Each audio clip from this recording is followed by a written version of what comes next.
threat to na the national security, threat to the life of the president. Tarantado! The president is the threat to the future of this country. Tangina nyo, hayop kayo. She is not a threat to national security, mga kababayan. Tandaan nyo yan. She is a hope of this country. Doon Wag na wag nyong sasaktan yan. Wag na wag nyong sasaktan yan. Kasi kayo lahat. Uubusin namin kayo. Yan ang threat sa presidente. Nangyari na ho ang kinatatakutan ng mga tao dyan sa Malacanang. Yung mga retired men in uniform nagsasalita na ho sa mga kalukuhan na ginagawa ng administrasyon ni Marcos Jr. Etong si Kap Dado, pakinggan ho natin mamaya ang kanyang mga punto de vista. Pero bago yan mga kababayan, kung bago lang ako sa PH Update, isang like at isang subscribe. Okay na ho tayo dyan sa mga gustong sumali sa ating community. Yung join button, nandyan lang ho sa baba. Hayun na nga mga kababayan, view check muna ho tayo. Ito hong video nitong si Vice President Sara Duterte noong November 24, meron na hong 10 million views. Palakpakan ho natin. Grabe naman yan. Ibang klase ho talaga itong si VP Sara, ha? Gaano ho karami? 268,000 ang heart react, mahigit 100,000 ang like react niya. Habang itong si Marcos Jr. nakakuha lang ho ng 400,000 views. Sa views pa lang, nakikitang-kita naman ho natin kung sinong panalo, di ba? Sa react pa lang, kitang-kita na ho natin kung sinong mahal na sambayanan, di ba? Yan ho mga kababayan, ang kagandahan ho kasi dito, yung reach ng dalawang page na yan, hindi lang ho, puro Marcos, puro Duterte, lahat ho yan, kumbaga nagkanda halo-halo na.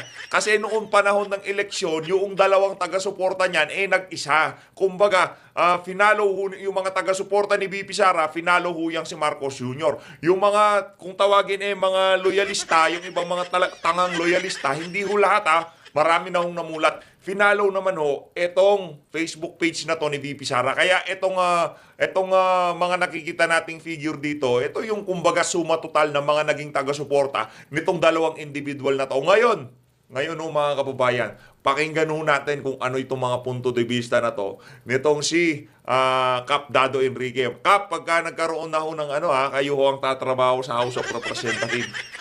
Siya ho ang gagawin nating tagakatay ng mga crocodile. Yung mga matatabang crocodile, siya ho ang kakatay, tutulungan ho natin siya. Pakinggan ho natin itong si Kap Dado Enrique. Ni Commander Bukay. Huwag tayong tablan yan. Putang mga konsensya. Hindi tayo tablan yan. Kasi yung mga ganyan, silakbo ng damdamin, di na nag-iisip Di na nag-iisip. Okay? So,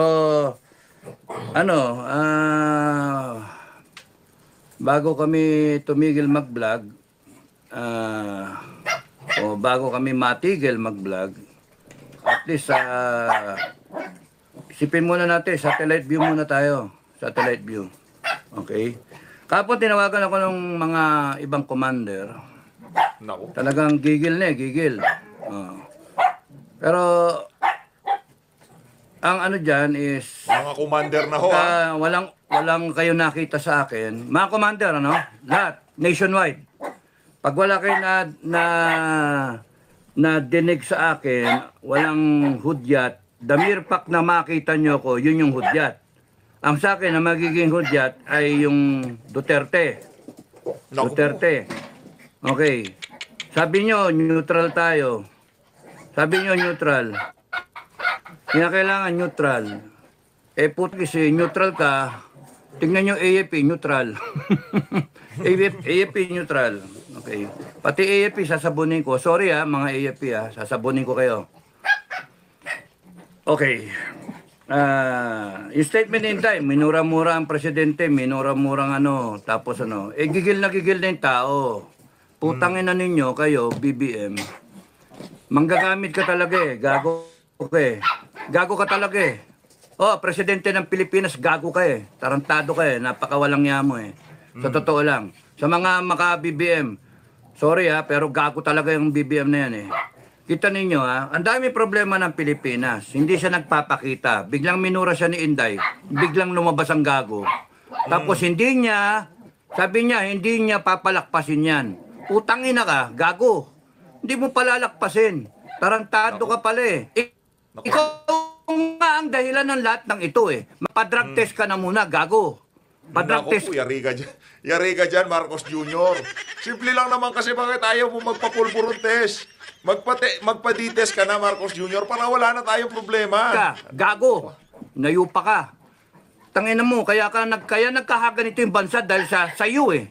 Binoto ka namin. Pagmamalaki mo pa yung boto mo, gago. Tangina mo. Mahalaga yung boto mo. Eh, paano yung boto ng isa? Boto ng vice president mo, mas marami yung boto yon. Gago. Tangina mo. Yan, sorry. Mga kapitbahay ko, mano. Kainit ng ulo, kaya ayoko mag-vlog eh. Umiinit ang ulo ko eh. Magsasalita ka, hindi mo palalakpasin. Tarantado ka, pinalakpas mo yung baha. Ang daming namatay. Pinalakpas mo yung kongreso mong magnanakaw. Pinalakpas mo yung komunista dyan sa kongreso. Convicted na. Nagko-contempt ng mga inosenteng tao. Putangin na ka. Gago, sorry. Gigil ako. Malaga nagpapasorry naman po siya. Hindi nga, dalauyan ang sama ng loob. Hayaan nating ilabas nitong si Kap Dado Enrique, ang kanyang saloobin dito sa video na to. At majority ng ating mga kababayan, yan ang sentimiento dito sa administrasyon na to. Yan makikita natin dito sa mga ganitong klaseng figure. Tingnan nyo naman yan mga kababayan. 10 million, ayan 10 million views sa loob lamang ng ilang araw, 3 araw. 10 million views ang nanood dito kay Vice President Sara Duterte at ang majority ng mga nanood nito gusto nila ang sinasabi ni VP. Habang dito kay Marcos Jr., meron lang siyang 451,000 views. At majority dito sa mga views na to, asan na yung mga loyalista? Magsilabasan kayo. Hoy! Mga loyalista, kahit dito lang sa video ng amo nyong bangag, panuorin nyo at mag-react naman kayo ng heart. Hindi tatalab. Yung 200,000 trolls na binabayaran nyo. Naku, walang kwenta yan. O baka 200, yung iba kinukuha pa yung pambayad kaya hindi nakakapag-react lahat. Dito pa lang makikita na natin ang totoong sentimiento ng sambayanan. Tuloy natin. Maklase talaga tong si Kap Dado. Kaya ito gusto kong trumabaho kung sakaling trinabaho yung House of Representatives. Ito yung kakatay sa mga crocodile do. Di ba, Kap Dado? Ito yung gusto kong kumatay doon. Walang lalabas at walang palalabasin at walang papapasuking crocodile. Yung mga nasa labas, huwag na kayong pumasok dahil yung mga crocodile doon, lilitsunin namin. Tangin na hayop ka. Ngayon ka lilitaw, tatapang-tapangan ka, gago. Tangin na mo. Ipapakita mo pa, presidential ka. Mali ka ng sinabi. Mali. Ang dapat sinabi mo, kung may threat sa'yo, Inday, huwag ka mag-alala, babantayan ka namin. I am ordering the armed forces as your commander-in-chief ng PNP. I'm ordering you to make sure that nothing happens to the Vice President. Tapos! Yun. Ikaw babanata mo, kakasuhan mo, gago! Tanga! Presidenteng ewan, tanga ka talaga. Tungang. Tarantado. Yan lang isa sa mga kumbaga merong boses na naririnig. Pero kung kausapin natin yung mga ordinaryong Pilipino sa karsada na taga-suporta ni VP Sara, baka hindi lang yan, ganyan ang sabihin nila. Kumbaga ito pinapakita natin para kumbaga medyo mag-init yung damdamin ng iba natin mga kababayan. What you are creating is divisiveness in the country. Gago. You are placing the country in the verge of civil war. Gago! Ina mo. Tanga. Putang ina nyo. Hayop kayo. Kayong mga nasa kongreso, isa pa kayo. Gago kayo. Okay. Sasamahin kayo lahat sa akin eh.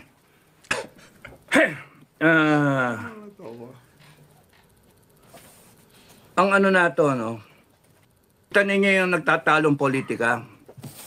Nagtatalong politika. Kaya nga mini-maintain ko FGF sa gitna tayo. Para hindi tayo mawala eh. Para hindi tayo mawala. Hanggang walang hudyat, mga ka-FGF, we want to be in the cooler side na nag-iisip. No? Mga Pilipino na nag-iisip. Kasi pagka sumausaw ka dyan, mawala ka eh. Galit na eh. Galit. Ako galit na galit ako pero kinokontrol ko.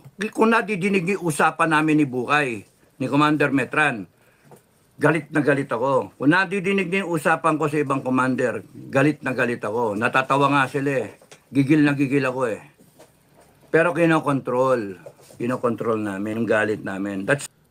Control pa yan Paano na lang pagka hindi na nag-control itong si Sir Dado? That's courage. Kap Dado. Courage is not just plain na tapang. That's stupidity. Plain tapang, that's stupidity. The courage is the ability to control yourself, control your fear, control everything, and perform the mission. That's courage.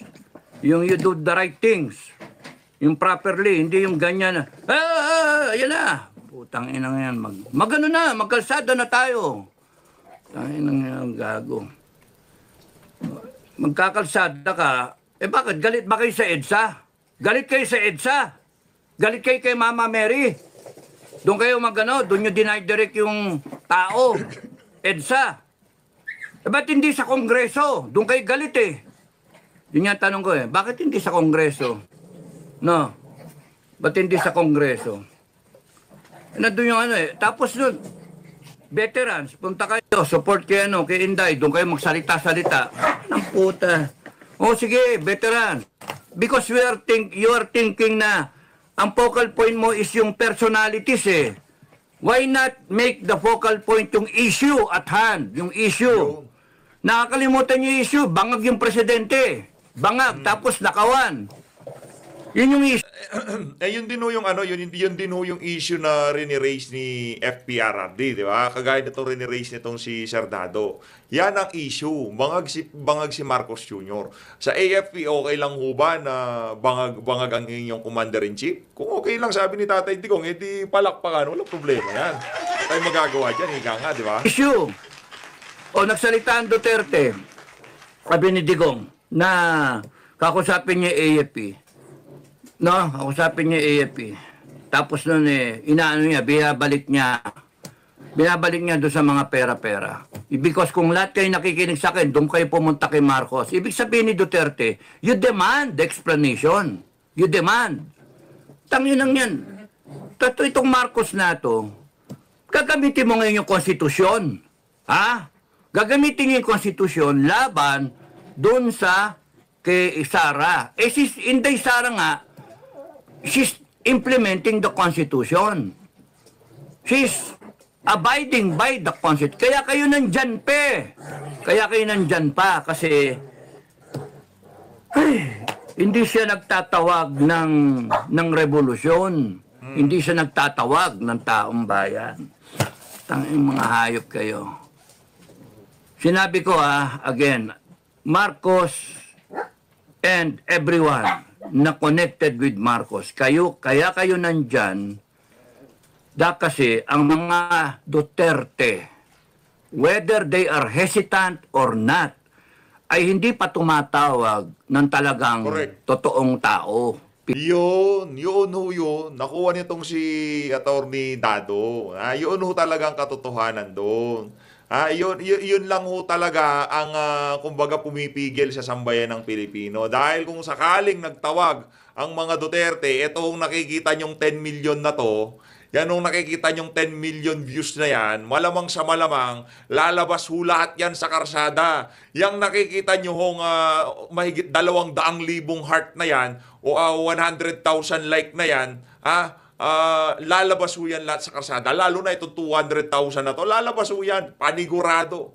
100% lalabas ho yan pagka nanawagan itong mga Duterte na to. Pagka talagang umabot na sa sukdulan at ipapa-aresto itong si Vice President Sara Duterte.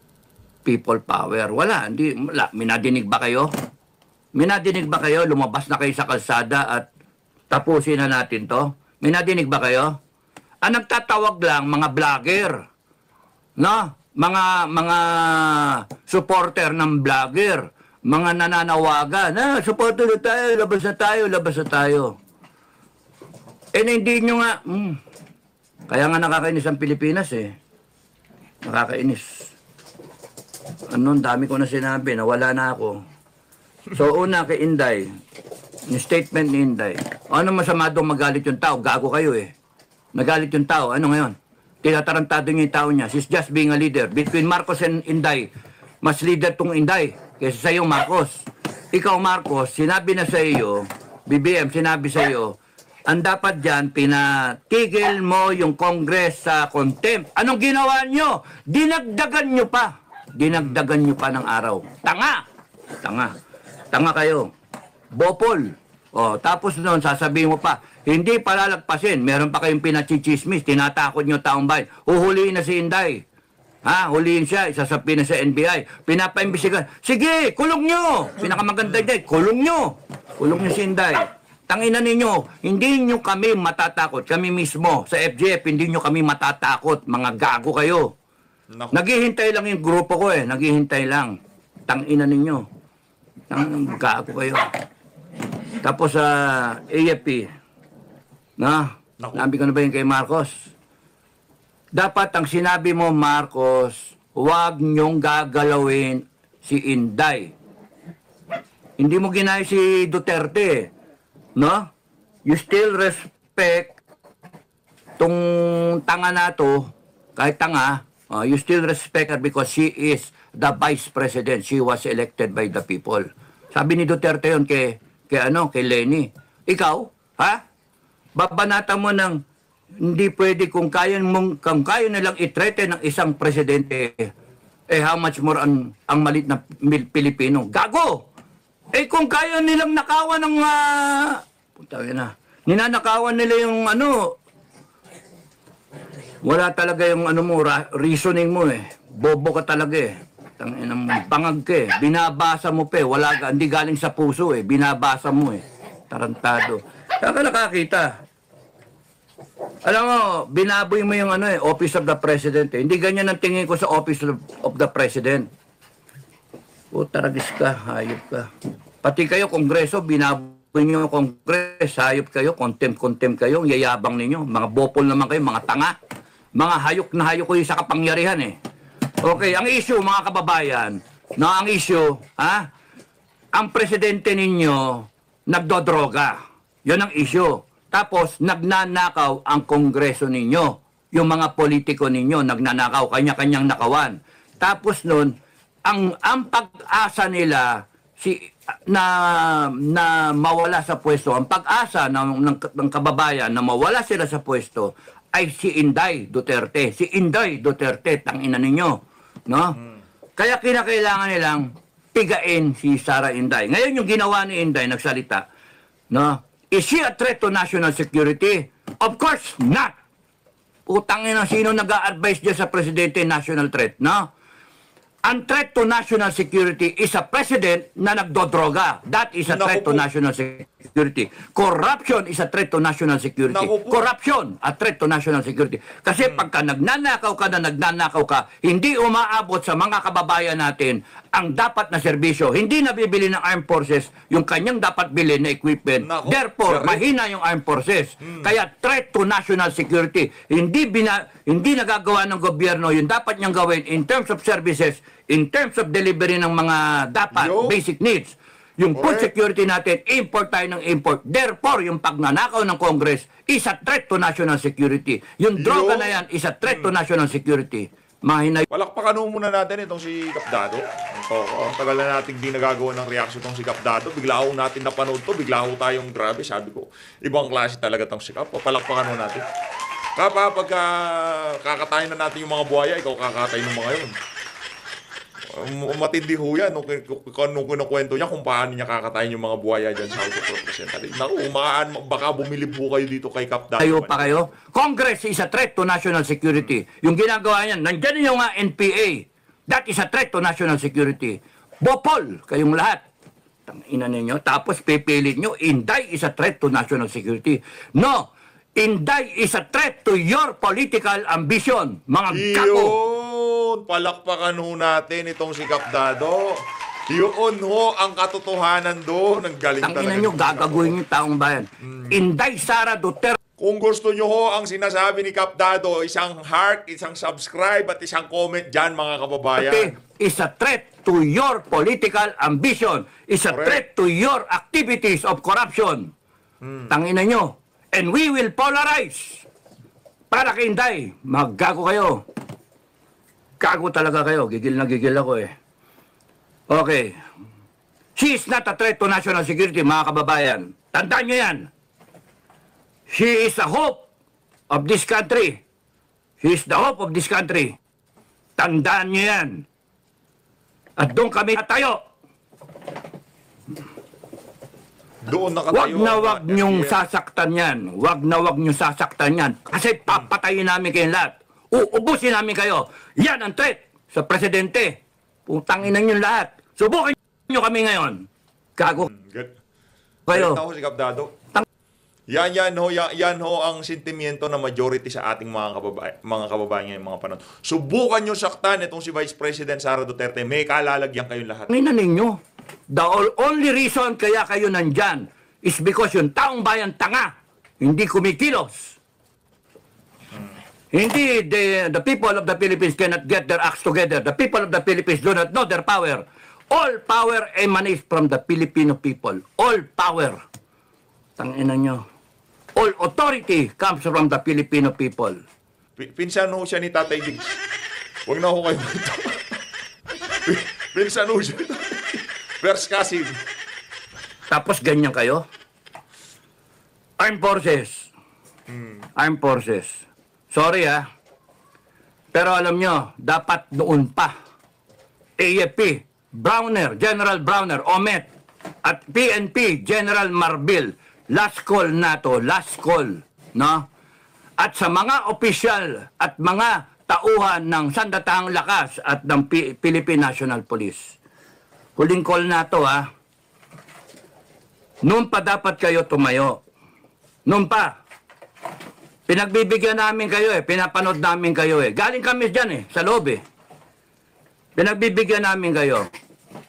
Parang isang dating Pangulo na sabihin na kakausapin niya ang AFP at magbibigay ng options. Hindi nyo ba nakikita na the president, the former president is becoming excuse me, yung mga aso tumapanik the president is being desperate already.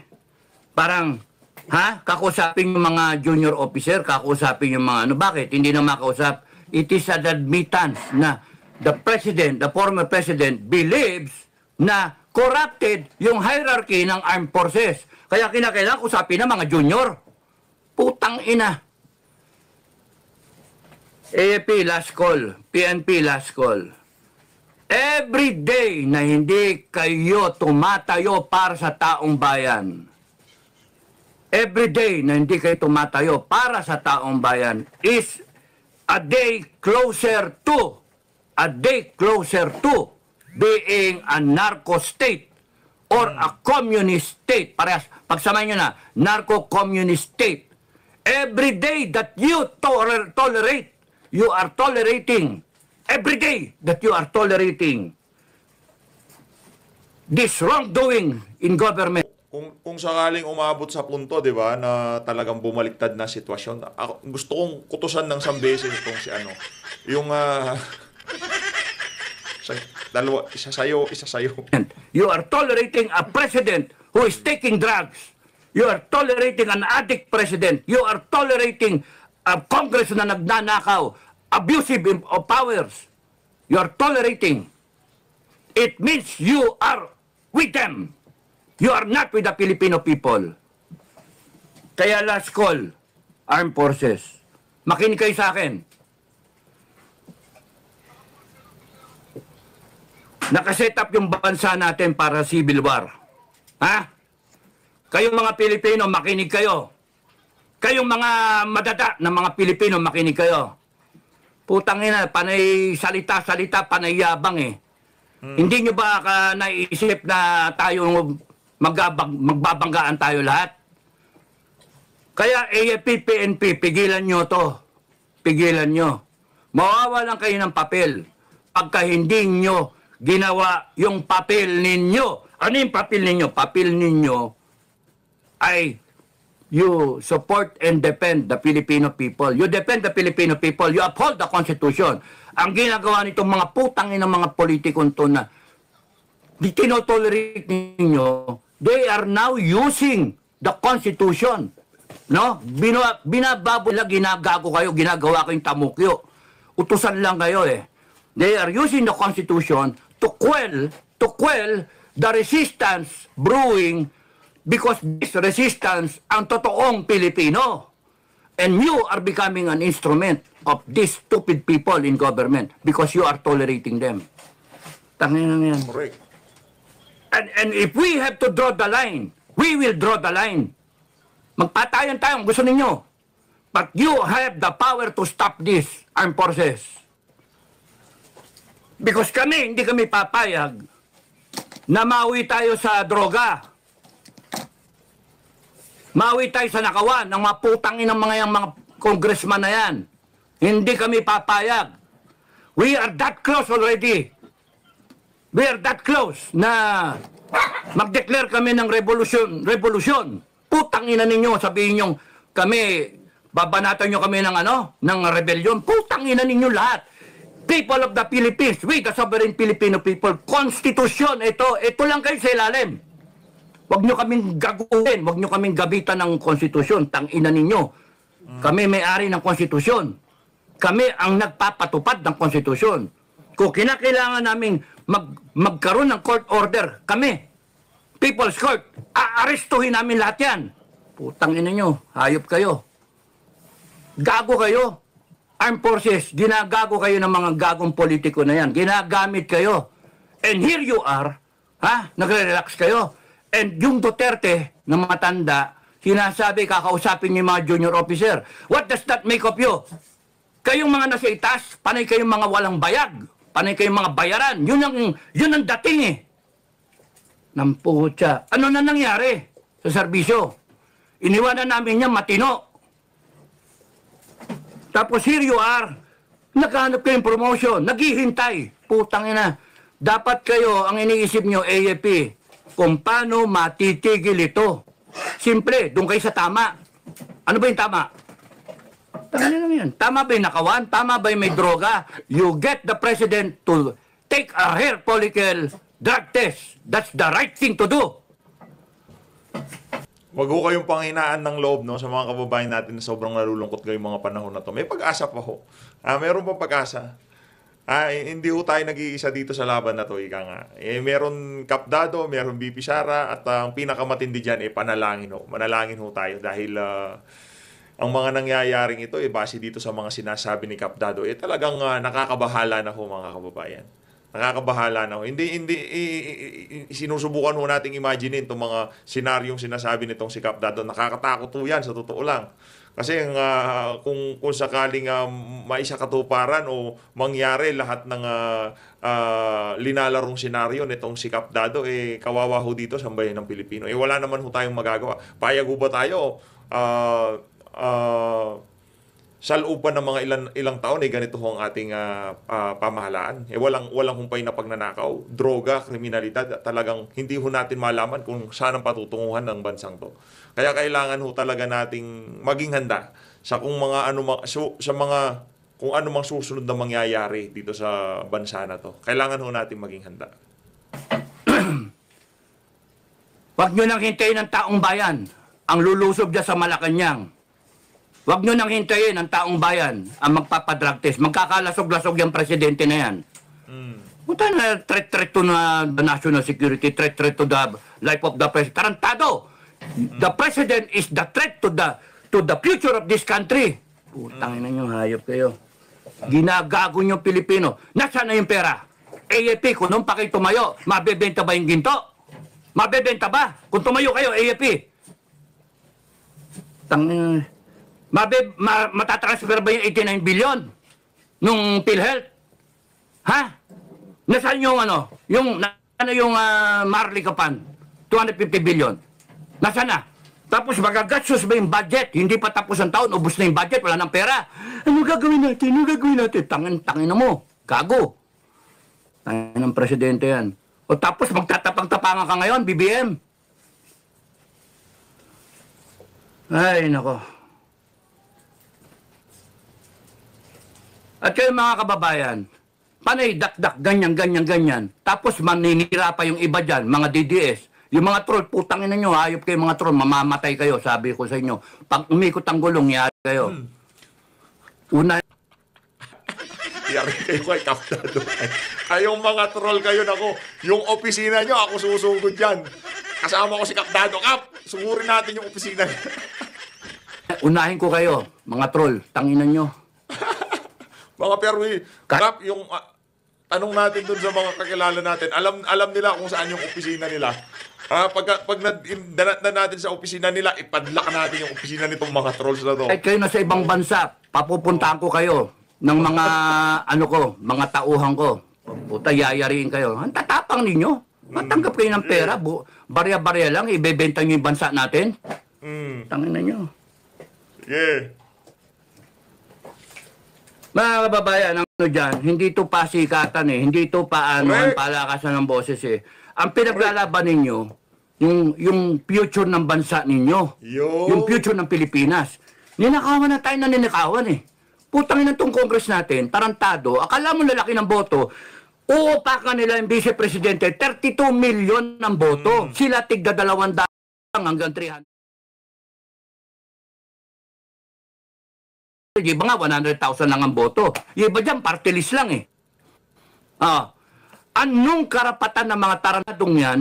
Ha? Kung sakaling umikot tong gulong, no, kung magno-nominate ako ng isa sa magiging opisyal nitong si Vice President Sara Duterte Itong si Kap Dado, isa yan kasi ngayong nasa baba tayo, magkakasama tayo, ika nga Kaya pagka umakyat tayo dun sa taas, at sa tingin ho natin, ang prinsipyo ng mama na to, hindi mabibili ito.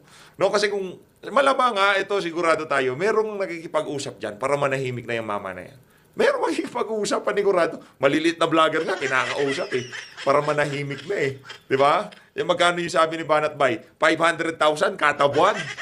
Yan pa ho ba kayang dating nasa AFP? Yan pa hindi nila kakausapin. Kaya sigurado ho tayo mga kababayan, yung mama na yan, merong prinsipyo yan. At meron yung mga bolang kristal niyan, nasa iba't ibang bahagi ng kanyang katawan. Pati dito sa leeg, meron siya 2 bolang kristal. Na upakan ang Vice Presidente, upakan ng Presidente dati, si Duterte, at upakan ng mga government employee, Office of the Vice President. Anong karapatan nila? In aid of legislation? Putangin ang mga yan. Yo. AFP, tigil nyo na to. Magkakaano ho yan, si Betran, si Kapdado, si General Macanas. Pagka sila ho tumatrabaho. AFP, PNP, tigil nyo na to kasi kalaban nyo kami. Kalaban nyo kami. Taong bayan ang kalaban ninyo, hindi kayo mananalo. Kayo tumayo para sa taong bayan. At ipakita nyo tatayo kayo para sa taong bayan. Kasi pagka ang taong bayan lumabas sa kalsada, lahat kami lalabas sa kalsada. One time, big time. Isang panawagan lang ni VP Sara, 10 million ho pinag-uusapan natin dito. 300,000 heart, 100,000 na like. Yung mga nag-heart ho doon, talagang makikipagbalagbagan yun kay VP Sara. Yung mga nag-react, makikipagbalagbagan yan. Isang tawag lang ni VP Sara, punta ho tayo lahat sa EDSA. Pupunta ho tayo. Sabi ni PRRD, punta tayo dyan sa isang lugar, magtipon-tipon tayo. Tignan natin kung saan aabutin itong mga pulis na to. Nung bomba-bomba, magkakagulo ho Pilipinas. Sigurado, magkakagulo ho Pilipinas. Magkakagulo ho. Akala ni Marbil, makokontrol niya ang taong bayan. Kung nakontrol nila yung sa KOJC, ibang usapan na ho ito. Iba't ibang relihiyon na ang aanib dito sa pagkilos na to. Maging tayo dito sa PH Update, isang panawagan ni Tatay Digong, ni VP Sara, pupunta ho tayo. Tayo'y mananawagan dito sa channel na to na dumalo yung ating mga kababayan sa gaganaping pagkilos, kung ano pa man yan. Yun ang sigurado dito. Kaya huwag nyo nang hintayin na umabot tayo doon sa punto na yun dahil hindi nyo magugustuhan ang magiging resulta niyan. Panigurado. At tapusin namin to. Anong petsa ngayon? 26 ngayon.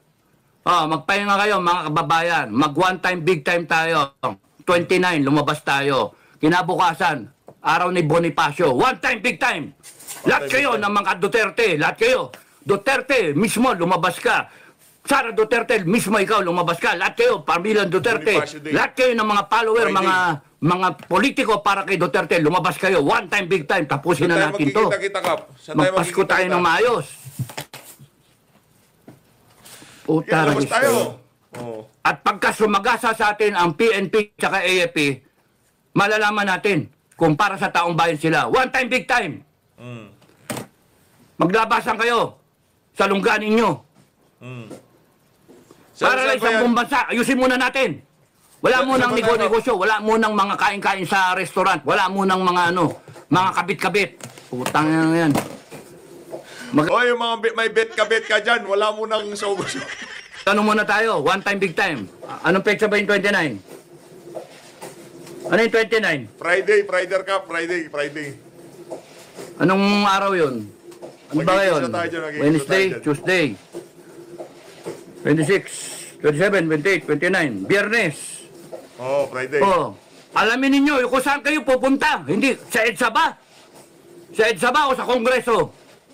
Saan tayo? Ako, Saan? type ko sa Kongreso eh. Oh, Gusto ko Kongreso isa tayo. yung Kongreso na yan eh. Putang. Yo. Ito ang gusto ko kay Kap ha, yung mga krokodil natin dyan. Ng mga yan. Ano yung abusado? Oh. Naku, uubusin kayo ni Kap Dato. Kayong mga PNP na haharang, no?